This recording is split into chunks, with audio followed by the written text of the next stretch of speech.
Good morning, everyone. Pete Pardo here from Sea of Tranquility. Welcome to another edition of Ranking the Albums. Today we're going to look at the solo albums of the great American guitar player, of course, from the James Gang and the Eagles. We're talking about Joe Walsh, right? Got a string of solo albums, solo studio albums, quite a few of them, 11 to be exact, right? I'm also going to include the albums that were always released as Joe Walsh albums, although most people call them the Barnstorm band. Got one of them in here as well, so I'm going to include that. Actually, there's two of them in here, so I'm going to include those as well, because those have technically always been Joe Walsh albums, right, even though he called it the Barnstorm band. So I'm going to rank them from my least favorite to my favorite. Like I said, there's 11 of them in total.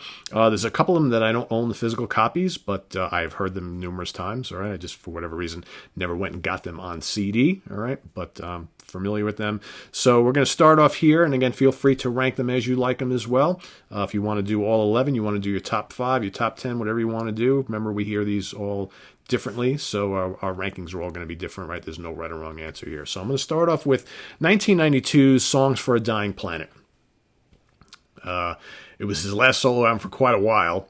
It basically tanked and did not sell at all. And, quite frankly, the quality of his solo records had really started to take a dip after the early 80s because, he was busy doing all sorts of projects, guesting all over the place and what have you during that time period, though the Eagles were broken up. So he was also kind of mired in addiction during a lot of those years as well.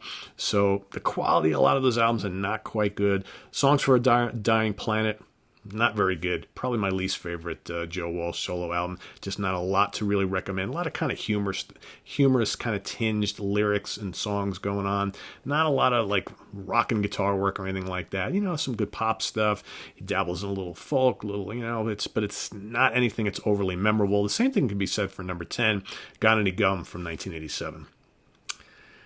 Not a big fan of that album either. All right. Which is probably a reason why I never bothered to go out and get these on CD, because it's just not very memorable. And there's a reason why they didn't sell well. Okay, it's not that Joe still wasn't a beloved rock star, right? Beloved guitar player. He just wasn't cranking out memorable music, and he wasn't releasing albums on a consistent basis. He was going many years in between releases, right? Coming at number 9, we're going to go back a couple years there from 1983. We're going to go with You Bought It, You Name It. This one right here. Again, a couple good tracks. I can play that rock and roll. I remember hearing that on the radio back in the early 80s. Pretty good tune. The Worry Song, Space Age Whiz Kids, kind of a fun tune. All right. Shadows is all right. Theme from Island Weirdos. I Told You So. Again, handful of good tracks. The rest, kind of throwaway. That's kind of what Joe was doing right around that time, All right, next up, what number are we at here? Number 8.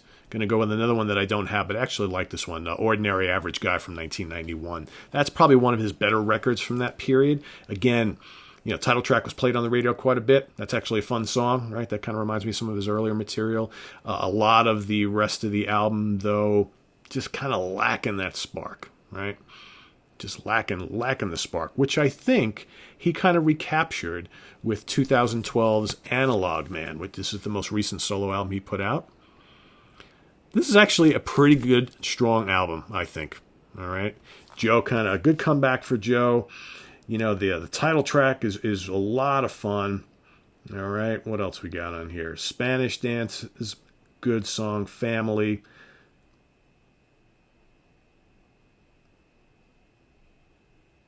Just a top to bottom, fun album if you haven't heard it.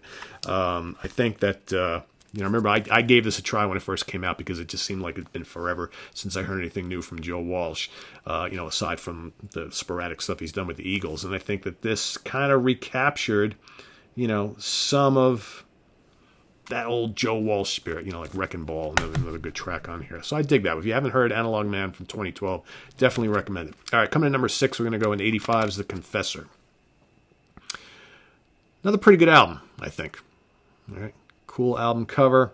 The title track is a very good song.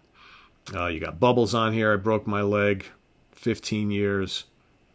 Good Man Down, Dear John, again, a mix of kind of, good gritty rock and roll, some bluesy stuff, some more poppy, folky stuff.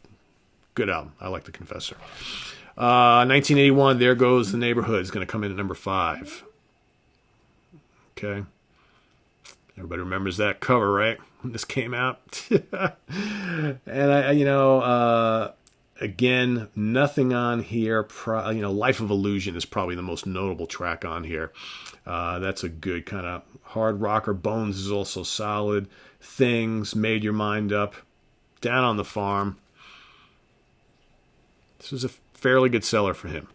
All right, maybe one of the last kind of, The Confessor did okay too, but I think that was probably the last, for a while anyway, kind of bigger album for Joe. All right, next up, we're going to go, coming at number 4, 1978, But Seriously, Folks. So basically his first solo album since he joins the Eagles. All right. Another good one. This is he had a string of a couple really good ones in the 70s. This, of course, has Life's Been Good. Everybody knows that song. Classic Joe Walsh right there. Theme from Boat Weirdos. You got Over and Over. Secondhand Store, another good rocker on here. You got the Wonderful Indian Summer, At the Station Tomorrow, Inner Tube. Short little ditty there. Unmistakable album cover. Dig that. It's coming in number 4. Number 3, I'm going to go with the Barnstorm record. So this is the first solo album or band, whatever you want to call it, whether you call it Barnstorm Band or Joe Walsh solo. Joe Vitale's on board here as well, since he had left the James Gang. Okay, so Joe Walsh, Barnstorm.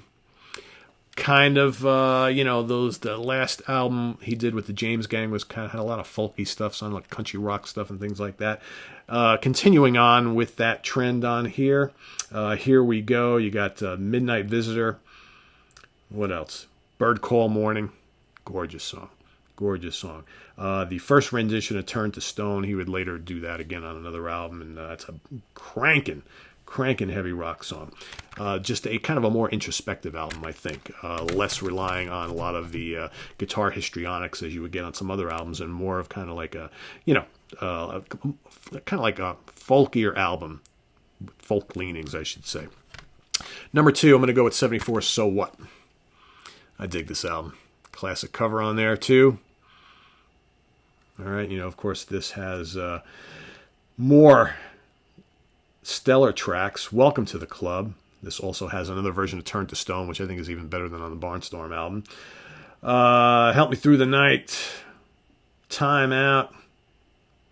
All Night Laundromat Blues. Song for Emma. Good stuff. Good guitar work. Dig that album. I almost made that my number 1. But, number 1, The Smoker You Drink, The Player You Get from 1973. That's probably Joe Walsh's classic solo album. Of course, kicks off with Rocky Mountain Way.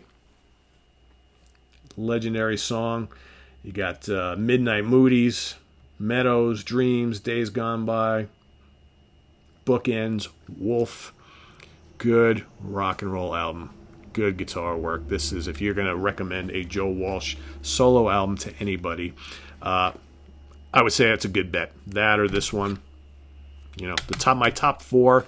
I definitely think if you're looking to get a head start in Joe Walsh solo, I think definitely these two, the Barnstorm record, and But Seriously, Folks. I think those are your best bets to kind of get a jump start on Joe. All right. You might be asking, but Pete, what about his work in the James Gang? Fear not, guys. We're going to rank the James Gang albums sometime over the next couple of weeks as well. Got it on my list. I'm actually even a bigger fan of the James Gang albums, all of them. I like the Joe Walsh solo catalog too, but I think the James Gang albums, even after he left, with Tommy Bolin and the various other guitar players, I think that's a really good catalog, and we're going to dive into that too over the next couple of weeks. So curious to hear what your favorite Joe Walsh albums are. Rank them, list your favorites, however you want to do it. No right or wrong answers here, right? Curious to see what everybody thinks about this beloved guitar player. This is on the web at www.seatranquility.org. We're on Facebook, we're on Twitter, of course, we're here on YouTube all the damn time. We'll see you guys tomorrow. Take care. Bye-bye.